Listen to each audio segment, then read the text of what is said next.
Magandang araw po sa inyong lahat mga katribo. Heto na po ang pagpapatuloy ng kwento natin na tungkol sa karanasan ni Kaemong. Ipagpatuloy na natin ang kwento. Nagpatuloy lang ako sa pagtakbo at nagpasikot-sikot sa loob ng kagubatan. Pagsapit ko sa masukal na bahagi, ay isa-isang umulan ng mga palaso sa likuran ko. Sa takot at kaba ko, kung ano-anong galaw ang ginawa ko, makaiwas lang sa nagtutulisang palaso na gustong bumaon sa akin. Nagpasigsag-sigsag ako, minsan tumatalon at yumuyuko. Para ako nakikipagpatintero kay kamatayan, sapagkat sunod lang ng sunod ang mga palaso sa akin na tila ayaw akong lubayan. Isang sibat ang biglang lumipad, subalit naramdaman ko iyon sa peripheral vision ko, kaya yumuko ako at bumaon ang sibat sa katawan ng isang puno. Huhugutin ko sana, kaso ang sibat naman ay biglang tumalilis, kaya naiwan kong nakabaon ang sibat at kumaripas na ako papalayo.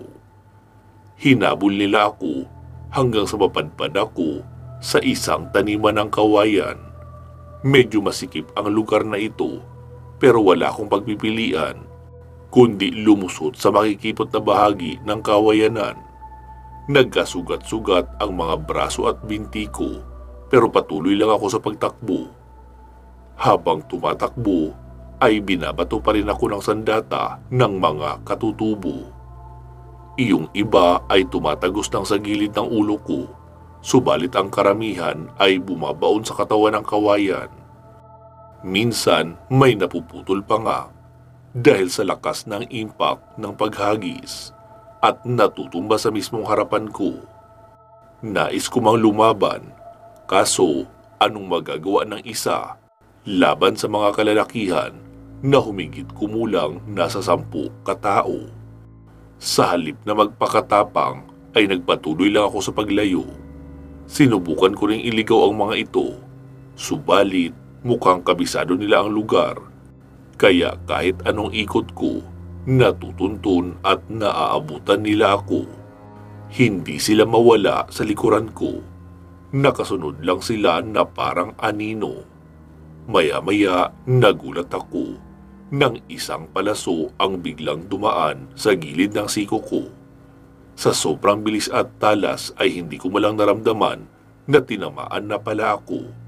Daplis lang ito, pero ramdam ko ang kirot at hapdi. Parang binalatan ang braso ko, tapos pinitik ang buto. Diniin ko ito sa tagiliran upang pigilan ang pagdurugo, pero kusang kumalat ang dugo ko, kaya hinayaan ko lang muna. Nang makalabas na ako sa kawayanan, ay 3 sibat ang bumagsak sa harapan ko. Napatigil ako sa pagtakbo at napalingon sa likuran. Laking kaba ko nang mapansing pilit na lumulusot ang mga kalalakihan sa kawayanan kung saan ako dumaan. Medyo masikip iyon, pero pinipilit nilang ilusot ang kanilang mga katawan kahit na nagtatamo na sila ng sugat. Yung iba ay lumusot na sa bahaging maluwag at papunta na sa akin, pero may napapansin ako isang lalaki na nakatutok sa akin ang pana. May karga-karga itong napakatulis na palaso at nakahandang ibaon sa akin.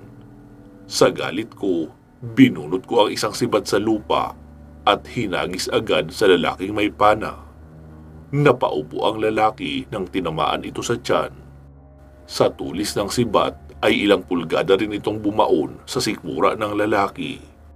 Nabitawan nito ang pana, tapos tumingin saglit sa tama niya sa katawan. Medyo mataba pa naman yung sibat na kasing taba ng buntot ng tako ng bilyaran, kaya malaking pinsala ang natamo nito. Dahan-dahan niyang hinugot ang sibat, ngunit biglang sumirit na parang fountain ang dugo niya papalabas nang matanggal niya iyon. Natigil ang mga kasama niya nang bumagsak siyang nakaluhod sa lupa. Nakayuko ang ulo at bahagyang bumibilis ang paghinga. Kasunod nito, unti-unti nang bumababa ang talukap ng kanyang mga mata. Pero sinubukan niyang tumingin habang nakalabas ang dila, sanhi ng pagkasuffocate. Nag-aagaw buhay na ito, subalit nakuha niya pang tumitig sa akin ng masama. Tila nagbabanta ang titig niya, kaya napaatras naman ako sa takot. May isang matanda ang lumapit at emosyonal na niyugyug ang ulo ng lalaki. Sinubukan niyang patayuin ito, subalit napaluha ang matanda nang pumikit na ang mga mata ng lalaking iyon at tuluyan ang nalagutan ng hininga. Nagulat ako nang pumalibot ang mga katutubo sa nasawi nilang kasama. Sabay iniyakan nila ito ng nakaluhod. Sumabay din sa iyak ang matanda at naghihinagpis ito sa sakit dahil sa mismong mga bisig niya nasawi ang lalaki. Base sa ipinapakita niyang reaksyon, mukhang anak niya ang napatay ko. Dahan-dahan itong nanginig sa galit na parang gustong sumabog. Maging ang mga katutubo ay kumulagwa ang puot ng kanilang mga puso. Mabilis na nagdilim ang kanilang mga mukha na tila sinapian ng nilalang ng dilim.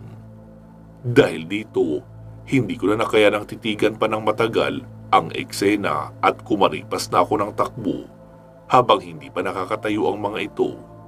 Lakad takbo ang ginawa ko sa masukal na bahagi ng kakahuyan hanggang sa mapansin kong tila unti-unting dumidilim ang paligid ko. Dahan-dahang nag-aagaw ang dilim at liwanag na parang may paparating na bagyo. Kaya't sa takot ko, mas binilisan ko pa ang pagtakbo. Tinahak ko ang isang mahabang daan kung saan may natatanaw akong namumuong hamog sa malayo. Subalit halos mamatay ako sa sindak ng ilang palaso ang biglang tumalilis sa gilid ng tenga ko. Kasabay nito ang sunod-sunod na pag-ulan ng mga palaso na nagmistulang meteor shower na bumabagsak sa direksyon ko. Halos tumalon ang puso ko sa gulat nang magsigawan ang mga katutubo na nakabuntot sa aking likuran. Mga ilang metro na lang ang layo nila, kaya nasa tiyempo ang bawat pagbato. Muntik pa nga akong tamaan sa batok kung hindi ko lang ito napansin at nakaiwas. Kaliwat kanan akong kumakaripas na hindi na iniisip kung mabubuhay pa ba ako o mamamatay. Ang tanging nasa isip ko na lang noong mga oras na iyon ay tumakbo at makahanap ng ligtas na lugar. Pagkalinga ko sa likuran ay sumusunod pa rin sa akin ang mga katutubo. Ayaw nila akong lubayan at halatang naging mas pursigidong mahuli ako ng buhay ngayong nakalagas ako ng isa sa kanilang mga miyembro. Ngunit di lang basta miyembro kundi anak pa yata ng pinuno. Kaya't sabik na sabik silang mahuli ako. Bawat bitaw ng palaso ay bumabagsak sa malapit sa katawan ko. Pakiramdam ko, tila sinusundan ako ng serye ng mga raket sa likuran. Wala akong maisip na gawin kundi umiwas lang. Sa dami nila ay siguradong dihado ako sa laban. Tinatawag ko na si Agum pero hindi ito nagre-responde. Kaya napagtanto kong panaginip lang ang isang ito. Ngunit kahit panaginip lang ito, ay kailangan ko pa rin manatiling buhay kung gusto ko pang makabalik ng kompleto ang katawan sa tunay na mundo. Tuloy lang ang pagsunod ng mga katutubo habang walang habas ang pagpapakawala ng mga palaso, sibat at pati na rin patalim na hinahagis nila sa akin. Nang makarating ako sa dulo ay isang bangin ang nabungaran ko. Sobrang lalim nito na sa tansya ko'y humigit kumulang 40 feet. Katakot-takot na isipin kung tatalon ako para lang makalayo. Subalit hindi lang yun ang nagpatakot sa akin, kundi ang lalim ng bangin. Parang umuusok ito sa ibaba, dahilan sa bumabagsak na malakas na agos ng tubig na lumalabas sa bunganga ng bundok. At sa bandang gitna, makikita ang mga punong nakatayo sa gilid ng talampas na may malalaking bato na nakaharang sa paligid nito. Hindi ko na nga maaninag ang pinakailalim nito dahil sa naghahalong dilim at hamog na tumatakip sa ibaba. Nag-isip ako kung anong gagawin ko. Tatalon ba ako o babalik kung saan posibleng makasalubong ko ang mga katutubo o maghihintay na lang ng aking kamatayan? Maya-maya pa ay sunod-sunod na ang yabag na naririnig ko at patungo itong lahat sa akin. Hindi nagtagal ay dumating ang mga katutubo na nanlilisik na nakatingin sa akin ang mga mata. Huminto sila nang mapansing wala na akong ibang matatakbuhan. No choice din naman ako kundi harapin sila. Ngunit sabay-sabay silang tumutok ng pana. Nabalak talagang butasin ang maliit kong katawan. Handa na sana sila sa pagbitaw. Kaso biglang itinaas ng pinuno ang sandata nito at naglakad sa gitna. Sa nakikita ko, mukhang plano niyang suluhin ako upang maipaghiganti ang anak nitong nadali ko. Gamit ang tila gulok ay isang beses niya itong iwinasiwas sa hangin habang lumalapit sa akin. Binaba ng mga kalalakihan ang kanilang mga pana upang panoorin ang magiging laban namin. Dahil dito, hinanda ko rin ang sarili at hindi inisip na maliitin ang kalaban. Kahit matanda na ito, hindi ko dapat ituring na isa lang siyang mahinang klase ng tao.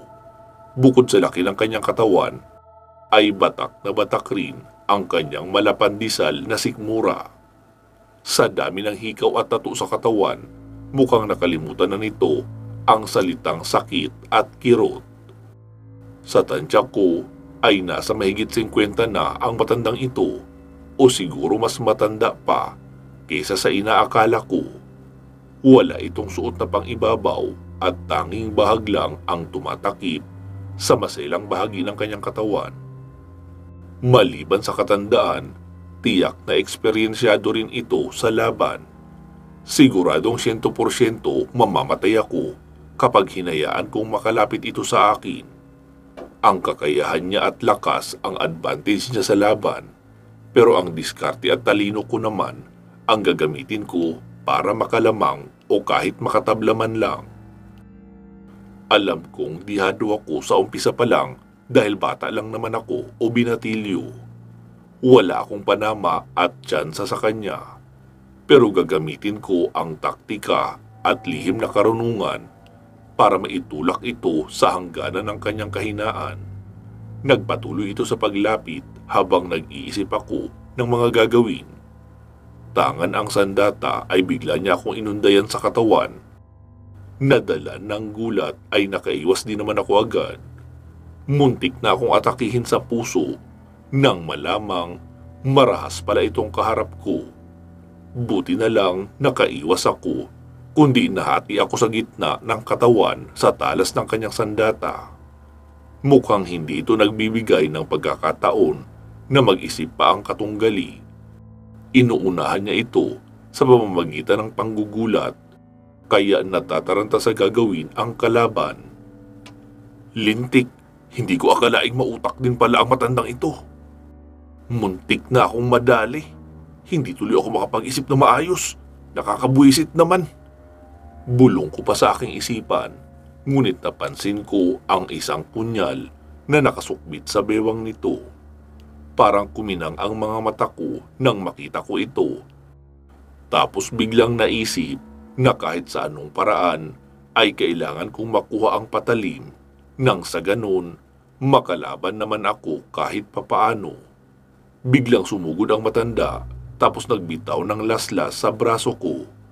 Pero nakatalon ako bago pa dumampi ang sandata niya. Tinira ko siya ng tigalpo kaso hindi naman umepekto.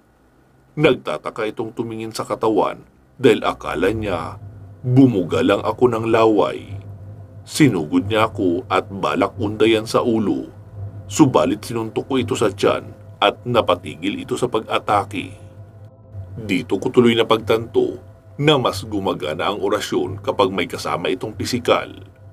Hindi pwedeng panay buga lang Dapat samahan ito ng puwersa mula sa katawan.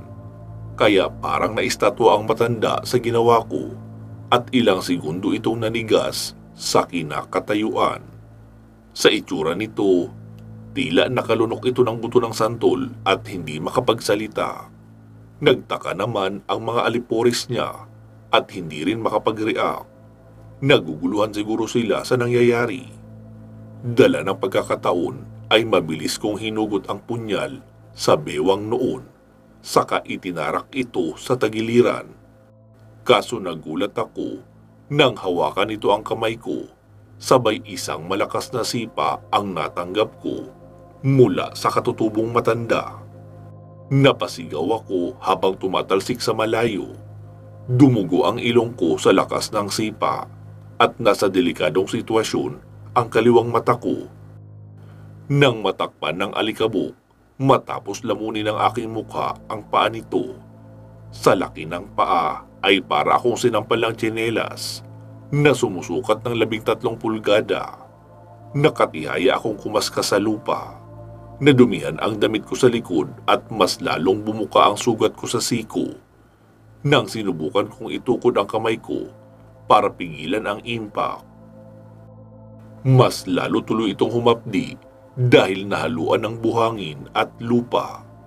Pero tiniis ko ang sakit habang pinupunasan ng damit ang dugo na umaagos mula sa aking ilong. Napatingin ako sa matanda na kasalukuyang lumalapit na sa akin. Hindi ko alam kung paano niya nakontra ng ganun ang atake ko. Napaka-imposible naman kung ginamit niya ang sariling lakas para makawala, pero naisip ko na baka may nalalaman din ito sa itim na mahika, kaya mabilis itong nakatakas sa tigalpo. Siguro may binanggit itong orasyon habang dinudukot ko ang punyal sa kanya. Tapos palihim nitong inalis ang tigalpo habang hindi ako nakatingin. Napatingin ako sa mga kalalakihan kung huhulihin na ba nila ako, ngunit hindi sila gumagalaw sa pwesto at nakangisi lang na nanonood. Bumalik ang pansin ko sa matanda, pero laking gulat ko nang nakataas na pala ang kamay niya at handa na akong undayan sa dibdib gamit ang gulo. Tumama iyon sa lupa nang makagulong ako papalayo sa kanya. Inis itong lumapit sa akin pero sinipa ko ang tuhod niya. Nawalan ito ng balanse pero agad na nakarecover na parang walang nangyari. Tapos sinampas niya ako sa ulo. Nakailag ako. Hindi umabot ang sandata niya nang umatras ako tapos biglang sumagot ng atake. Isang mabilis na wasiwas, sabay laslas sa braso ang ginawa ko. Tinamaan ito ngunit daplis lang. Malayo sa sigaw na dapat na marinig ko. Inasahan ko na magiging ganito kahirap ang laban na ito. Pero hindi pa rin ako sumusuko at walang takot na nakikipagsagupaan sa atake ng matandang katutubo. Sumasagitsit sa hangin ang bawat talim ng sandata namin. Atras abanti lang ang ginagawa ko habang nakikipagsaksakan sa kalaban. Hagis ng atake dito, tapos aatras doon. Ganun lang ang madalas kong galaw. Subalit nag-iingat pa rin ako sa mga kilos na gagawin ko dahil napakadelikado ng kalaban ko.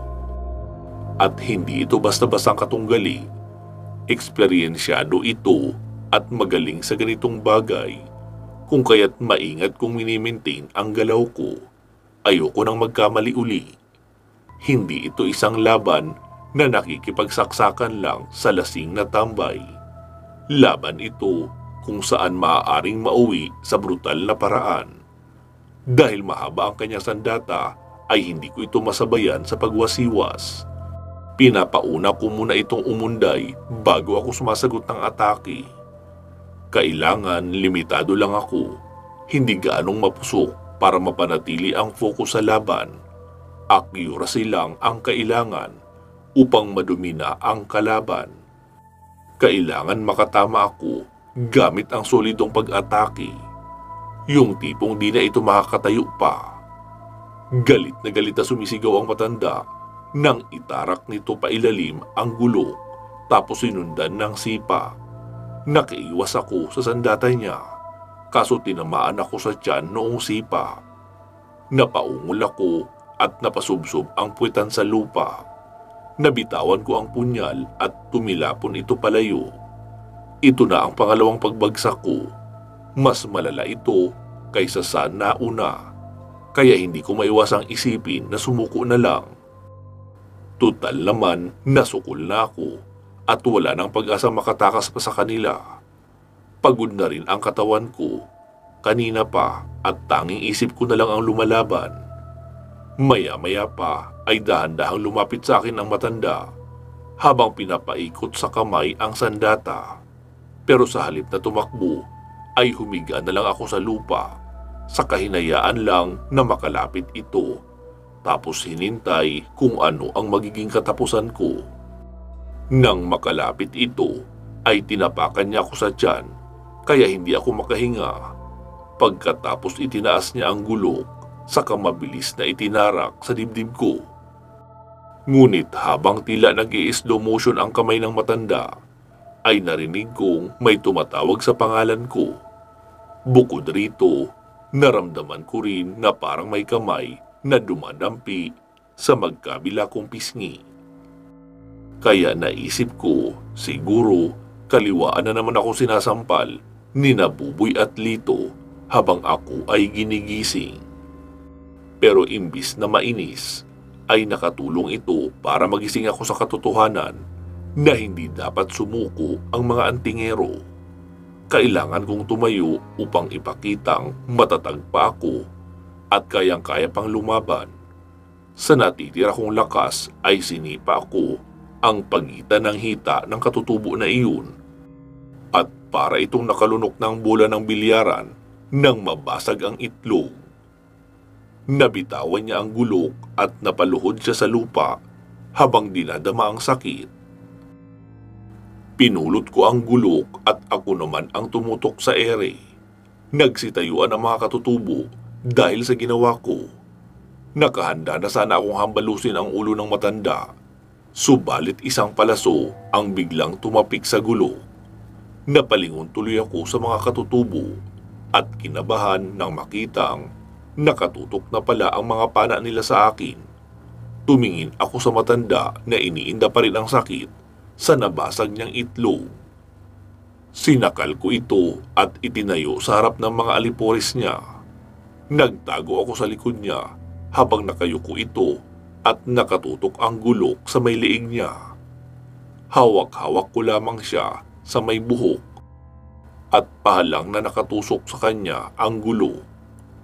Hindi makapalag ang matanda dahil alam niyang kaunting galaw niya, laslas ang aabutin niya. Napataas ito ng kamay nang idiin ko ang gulok sa kanyang lalamunan. Medyo nagkasugat iyon dahilan para dapuan siya ng takot sa ginawa ko. Paatras ko siyang pinahakbang papunta sa may gilid ng bangin. Sinilip ko ang ibaba pero nalula ako sa dilim at lalim nito. Napapalunok ako ng laway sa takot na isiping baka mag-slide ako kaya dumistansya muna kami papalayo sa bangin. Napansin ko ang labis na pag-aalala sa mukha ng mga alipores niya, kaya't sinundan nila kami kahit saan kami magpunta. Bukod rito, tutok na tutok pa rin ang mga pana nila sa akin na naghihintay lang siguro na magkamali ako bago tadtarin ng mga palaso. Hindi ako nagkumpiyansa kahit may hostage akong hawak. Sisiguraduhin ko munang makakatakas ako bago pa umulan ng palaso. Mas lalo ko pang diniinan ang gulok kaya't napaungol ang matanda. Susubukan kong dalhin ito sa kakahuyan para may pagkakataon akong tumakas. Pusikit na ang paligid at wala akong nakikitang liwanag maliban sa sinag ng buwan na sumasa ibabaw sa kadiliman ng gabi. Nagsisimula na ring mag-ingay ang mga insekto sa buong paligid na may iba't ibang huni at tunog na parang natutuwa sa hostage taking na nangyayari.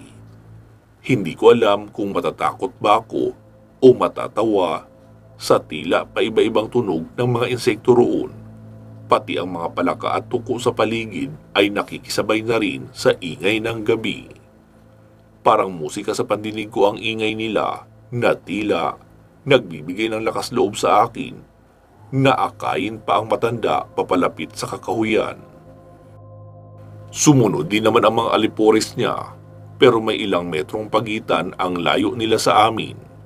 Pagkarating namin sa loob ng kakahuyan, ay dito ko na inumpisahang bitawan ang matanda at paatras ako humakbang papalayo sa kanya. Tumakbo na ako ng mabilis sa madilim sa napakasukal na gubat. Hindi ako sigurado kung may pupuntahan ba ang pagtakas kong iyon, ngunit ayaw ko namang magpahuli ng buhay sa mga sadistang nilalang na iyon. Nagtataka rin ako kung bakit hindi pa ako nagigising, gayong nalaman kong ginigising naman ako ng mga kasama ko. Ano kaya ang dahilan kung bakit hindi pa ako nagigising? Tuluyan na ba akong makukulong sa panaginip kong ito? O kaya dito na ako mamamatay? Ito ang mga katanungang gumugulo sa aking isipan habang patuloy na tumatakbo sa mapunong bahagi ng kakahuyan. Sa palagay ko ay medyo nakakalayo na rin ako sa mga katutubo at wala akong maramdaman na sumusunod sa akin, kaya bahagyang humupa ang takot at kaba ko sa dibdib. Pero sa halip na huminto ay tuloy lang ako sa pagtakbo. Kailangan kong makalabas sa gubat na ito at makahanap ng ligtas na lugar kung saan hindi ako matutuntun ng mga katutubo habang hindi pa ako nagigising. Kailangan kong ingatan ang sarili ko na huwag masaktan kung nais ko pang makaalis ng buhay sa lugar na iyon. Kaya hanggat maaari ay iniiwasan ko ang mga bagay na pwedeng makapinsala sa akin. Habang tumatakbo sa hindi kabisadong lugar, ay may napansin akong isang makipot na daan sa gawing kanan na puno ng damo at halamanan. Huminto ako para tanawin ang dulo, ngunit masyadong madilim ang bahaging iyon na hindi nasisinaga ng liwanag ng buwan. Kaya nagpasya akong lapitan ito upang alamin kung ano ang meron sa dulo. Habang naglalakad ay may nararamdaman akong mga kaluskos sa paligid na tila nakamasid sa galaw ko. Kaya naisipan kong iwas-iwas ang gulok upang takutin ito, pero mas lalong dumami ang mga kaluskos at sumusunod sila sa akin. Maliban pa rito, mapupulang mga mata ang napapansin kong nagtatago sa mga sulok at bahaging madilim ng mga puno. May ilan na nakakubli sa mga sanga at halaman. Mayroon namang iba na nakatungo lang sa may sulok habang nanilisik na nakatingin. Alam kong hindi pangkaraniwan ang mga ito sapagkat damang-dama ko ang maitim na presensya nila, pero hinayaan ko lang muna at kung sakaling kumilos sila ay nakahanda naman ako na harapin sila para sagutin ito. Mukhang teritoryo ng mga engkanto ang napasok ko, pero hindi pa ako sigurado kung ano sila o kung saang uri ba sila nabibilang. Sa palagay ko, hindi magandang ideya na harapin ang mga ito dahil hindi ko pa nasusukat ang kanilang hangganan at kakayahan. Malabo rin akong makagawa ng bakod dahil medyo madilim ang lugar na ito para patayuan ng harang. Maliban rito, wala rin ang gabay ko sa tabi ko, kaya't naisip kong magiging dihado lang uli ang laban kapag mag-isa lang akong haharap sa kanila. Nakakatakot isiping magkakalasug-lasug lang ang katawan ko kapag natsambahan ako ng mga damuhong iyon. Dahil nga ayokong mapahamak ay hinayaan ko na lang na sundan nila ako, pero nakaredy pa rin ako kung sakaling biglaan silang umatake. Patuloy lang ako sa paglalakad habang panakanak ang sinisipat ang galaw ng mga mokong. Sunod lang sila ng sunod habang binabantayan ang kilos ko. Gayunpaman, hindi rin ako dapat magpakakampante kahit pa mga engkanto lang ang mga ito dahil buhay ko ang nakasalalay sa bawat kilos at galaw na aking gagawin. Posible rin kasing malagay sa alanganin ng lahat kapag hindi ako nag-ingat. Hindi nagtagal, narating ko rin ang dulo ng daan. Ngunit nabigla ako sa nabungaran ko dahil hindi ko inaasahan na babalik din pala ako sa lungga ng mga katutubo. Hindi ko alam kung shortcut lang ba ang nadaanan ko o baka sadyang umikot lang talaga ako sa lugar. Katakot-takot na pagkabigla ang talagang naramdaman ko sa oras na iyon. Hindi ko maintindihan kung bakit dito pa ako dinala ng mga paa ko. Siguro may rason, subalit ayoko pa ring manatili sa malaimpyernong lugar na ito. Animoy nilamon ako ng sariling takot tuwing matagal kong pinagmamasdan ang mga bahay dito. Ang mga tulos na nakatusok sa lupa, mga balat ng hayop na nakasabit sa ibabaw ng pawid na bubong, at matutulis na bagay na ginagamit sa panghuhuli ng pagkain. Pakiramdam ko ay para akong nasa loob ng pelikulang Cannibal Holocaust habang mag-isang nakatayo sa maliit na pamayanang ito. Kinikilabutan pa rin ako nang makita ang sarili kong iniihaw ng mga katutubo sa nagbabagang uling habang may nakatuhog na kawayan sa butas ng tumbong ko papatagos sa bibig. Parang halimbawa ng isang bangungot kung iisipin.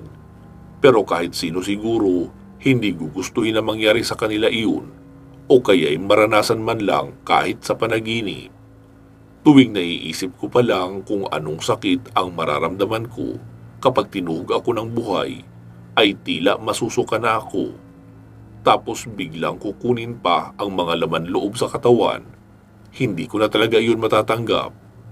Masahol pa sila sa mga aswang na yumuyurak sa katawan ng tao. Pero sa kabila ng lahat ng ito ay hindi ko pa alam kung anong pangalan ng tribo nila o saan sila nanggaling. Malabo namang isipin kung kamag-anak sila ng mga Iskaya dahil hindi sila nagsusuot ng modernong damit at hindi sila urbanisadong tao. Puros lang sila nakabahag sa katadtad ng tattoo at mga hikaw ang kanilang katawan. Dahil dito, naalala kong bigla ang ikinuwento sa amin ng matandang tricycle driver na si Mang Ernesto na nasakyan namin sa Cebu noong papunta pa lang kami ng Bohol. Ayon sa kanya, may isang grupo ng mga katutubo na nanggaling pa sa sinaunang tribo ang namumugad sa pinakapusod ng gubat at binalaan niya kaming huwag pupunta sa mga kakahuyan ng mag-isa. Napakadelikado ng mga katutubong ito dahil mararahas sila sa dayo. Bukod rito, wala silang sinasanto kahit sino, kaya huwag raw kaming magkakamaling magawi sa lugar nila dahil wala pang nakakabalik ng buhay simula nang makapasok sa lungga ng mga ito. Nasa dulo na ng dila ko ang pangalan ng tribong ito, kaso lang hindi ko naman mabigkas kasi nakalimutan ko ang katagaan nito. Pero kaugnay ito ng sinasabing di umano'y pinagmulan ni Lapu-Lapu. Hindi ko sure kung totoo ba iyon, pero itatanong ko na lang ito kay Rojo kapag nagising na ako. Nilibot ko uli ng tingin ang buong paligid. Bukod sa pusigit na buwan, ay napakatahimik rin ang gabi. Wala akong marinig na ingay maliban sa huni ng mga kulisap na pakalat-kalat sa tabi. Mukhang tulog na rin ang pamilya ng mga katutubo dahil napakatahimik na ng lugar kahit saan man ako tumingin. Inisip ko din sanang lumapit kaso baka biglang bumalik ang mga kalalakihan at matsambahan ako. Kaya imbis na magpadalos-dalos ay nanatili na lang muna ako sa pwesto. Sa isang puno ako tumayo na yung tipo ng lugar na hindi mahahalatang may taong nakatayo dahil natatakpan ng kadiliman ang presensya ko. Ilang minuto akong naghintay sa muling pagbabalik ng mga kalalakihang iyon. Kaso umabot na ng halos kalahating oras ay hindi pa rin umuwi ang mga ito. Kaya nagpasya na akong lumapit sa kubo. Marka bahala na kung anuman ang mangyari. Tatakbo na lang siguro ako kung sakaling may makapansin sa akin. Sa pagka-mausisa ko ay hindi ko namalayan na naglalakad na pala ako papalapit sa kubo. Maingat akong lumapit rito habang palingalinga sa paligid. Baka sakaling may gising pa at pinagmamasdan lang pala ako. Dahan-dahan lang ako lumapit. Mabagal lang ang mga hakbang ko habang nakayuko na parang kawatan na naghahanap ng masusungkit. Nang makalapit sa isang kubo, naghanap ako ng masisilipan. Hinawi ko ang pawid na nagsisilbing dingding ng kubo, tapos binutasan ko ito para makita ko ang loob. Noong una ay wala akong makita dahil masyadong malabo ang paligid. Subalit nang lakihan ko ang siwang, ay napagmasdan ko ang kalahating bahagi ng bahay. Mukhang kusina agad ang nabungaran ko sapagkat may lamesa at upuan akong napansin. Mapapansin rin ang ilang kaldero at sandok na nakasabit sa ibabaw ng kalan. Tapos sa ilalim nito ay nakatambak ang ilang sako na kung huhulaan ay mukhang mga tangkay ng trigo ang naroon. Ngunit ang isa sa nakaagaw pansin talaga sa akin ay ang mga damit na nakasiksik sa gilid ng sako. Makukulay ang mga ito at may iba't ibang kulay at disenyo, pero hindi ako sigurado kung damit ba ang mga iyon o baka trapo lang na siyang ginagamit pa muna sa lamesa. Nagmasid-masid pa ako sa buong paligid. Nagbabaka sakaling may mahagip akong mas kahinahinala o interesanting bagay. Mahilig kasi ako sa mga interesanting bagay, kaya mahilig rin ako mag-imbestiga. Nakakatulong kasi iyon upang lumawak ang aking kaalaman tungkol sa mga bagay-bagay na nakatagong lihim ng mundo. Sa tagal ng pag-uobserba ay medyo nakaramdam ako ng pagkabagot, kaya inilayo ko muna ang sarili ko sa butas. Pero ilang sandali lang ay may narinig akong langit-ngit na tila nanggaling sa higaan. Hindi ko napansin na kwarto pala ang katabi ng kalan sapagkat para itong dingding na walang laman. Kasunod nito ay bumukas ang pinto at lumabas ang isang ginang na sa tansya ko ay nasa 70 anyos na ang edad. Umupo siya sa tabi ng lamesa, tapos biglang isang sirit na lang ng tubig ang narinig ko. Mukhang umihi ito kaya nilayo ko ang sarili ko sa siwang dahil ayokong mambuso kahit pasabihing katutubo ang mga iyon. Matapos nito ay bumalik din ang ginang sa kwarto, tapos isinara niya na ang pinto. Nang mapagtantong wala namang makikitang kahina-hinalang bagay sa kubo, ay nagpasya na akong bumalik sa pwesto ko. Subalit habang papabalik na sana ako, ay may isang kubong bahagyang nakabukas ang pinto na nahagip ng mata ko.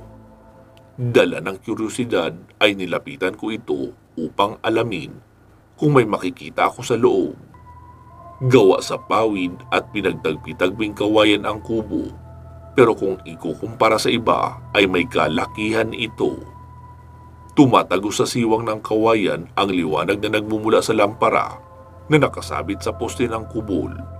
Ngunit may ilang anino akong nakikita sa loob na parang nakaupo at nag-uusap-usap. Dahil dito ay dahan-dahan lang ang ginawa kong paglalakad papalapit sa kubo habang nakahanda ang gulok sa isang kamay ko. Kinakabahan akong lumapit dahil pakiramdam ko ay may hindi kaaya-ayang bagay ang mabubungaran ko sa loob. Nang makalapit na ako ay may narinig akong mga tao na nagsasalita sa loob.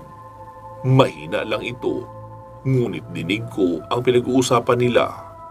Hindi ko nga lang ito maintindihan dahil tunog Bisaya ito at hindi pa ako gaanong fluent sa Bisaya. Ganun pa man, pumasok agad sa isip ko na hindi sila mga katutubo, kaya naglakas loob na akong sumilip sa pinto. Subalit ganun na lang ang pagkagitla ko nang mabungaran ang dalawang lalaki na nakasilid sa isang hawla habang nakagapo sa tali ang kamay at paa. Naawa ako sa sitwasyon nila dahil nangangayayat na ang mga ito at tila ilang araw nang hindi kumakain. Nagulat sila nang makita nila akong nakatayo sa pinto, kaya tinawag ako noong isa at walang pag-aalinlangan naman akong lumapit sa kanila. Dito ko napansing putol na ang isang binti ng lalaking tumawag sa akin, tapos iyong isa naman ay kamay ang nawawala sa kanya. Mukhang inuunti-unti silang kainin ng mga halang na kaluluwa ng katutubo hanggang sa maubos ang ilang parte ng kanilang katawan bago katayin ng buo at pagpiestahan. Magkasing edad lang din siguro ang dalawa na sa wari ko nasa 30 pataas. Mahahaba ang buhok at makapal ang bigote at balbas. Palagay ko ay matagal na silang narito dahil kapansin-pansin ang mahaba nilang mga kuko at nangingitim na sa dumi sa tagal na hindi napuputulan. Nagmumukha na rin silang matanda sa itsura nila na daig pa ang adik na batak sa damo. Pagkalapit ko sa kulungan, hinawakan agad ako ng lalaking tumatawag sa akin, ngunit halos maluha ako sa awa dahil ang unang tinanong niya sa akin ay kung may pagkain raw ba akong dala. Pero hindi siya nagalit o nadismaya nang aminin kong wala. Tila nagbabakasakali lang siya kung meron. Yumuko lang ito na parang nanlulumo at tumingin sa kasama niyang tinatapik siya ng mahina. Tinanong ko sila kung bakit sila naririto, pero matagal silang nakasagot na tila nag-aalangan pa. Hindi kami taga rito. Galing kami ng Cebu at nagpasyang mamasyal lang dito. Noong una, akala namin magiging maganda ang bakasyon namin dito. Kaso, biglang nagbago ang lahat. Nang isang araw, naisipan naming pasukin ang kagubatan upang maghanap ng mapaglilibangan. Ngunit habang lumilipas ang oras, ay may nararamdaman kaming parang may mga sumusunod sa amin. Hinayaan lang namin ito dahil una akala namin baka mababangis na hayop lang, pero mali kami. Pagsapit namin sa pinakatuktok ng talon, ay laking gulat namin nang harangan kami ng mga katutubo na may dalang pana at sibat. Pinalibutan nila kami at mabilis tinutukan ng sandata. Noong una, nakiusap pa kami na pabayaan na lang dahil hindi naman kami masasamang tao. Kaso mukhang hindi nila kami naiintindihan, kaya hinuli nila kami at dinala dito sa kanilang lugar. Mahigit 6 na buwan na kaming nakakulong rito. At sa mga araw na iyon, dito namin nalaman kung anong klaseng pamumuhay meron sila. Lahat ng gawain, tradisyon at kultura ay nakita namin. Ugali pala talaga nilang manghuli ng tao upang gawing pagkain. Mukhang sawa na sila sa hayop, kaya karne naman ng tao ang tinatarget nila. Bawat buwan, 1 o 2 katao ang naiuwi nila. Minsan ang mga biktima nasusugatan lang sa daan dahil ayaw sumama. Yung iba naman ay nakukuha pang manlaban dahil ayaw talaga magpahuli ng buhay. Gayunpaman, sa kabila ng pagtatangka ng iba, ay wala pang nagtagumpay na makatakas. Saan ka man magpunta, mahahanap ka rin nila. Kahit saang lupalop ka man magtago, sapagkat kabisado nila ang pasikot-sikot sa lugar na ito.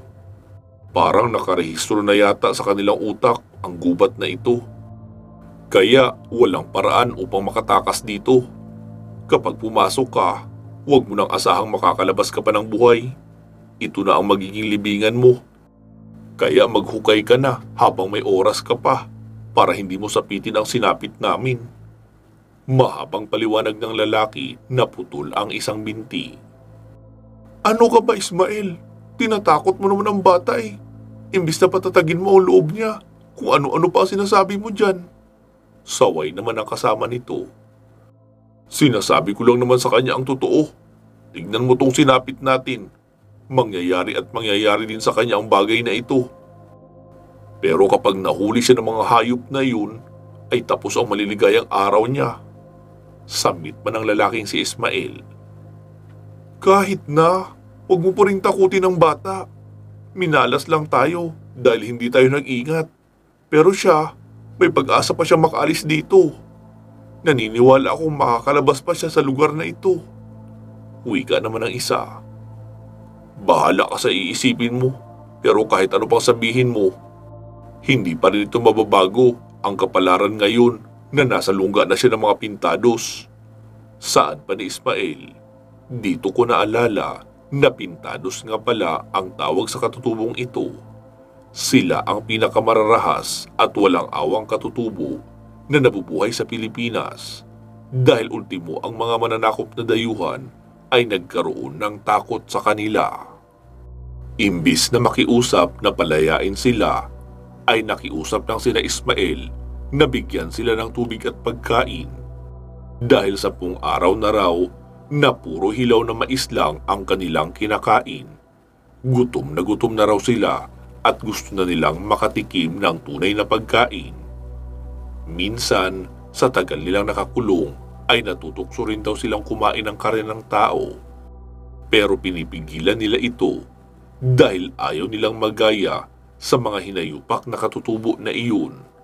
Kaya siguro sila nananatili pang buhay ay dahil gusto ng mga ito na matulad sila sa kanila.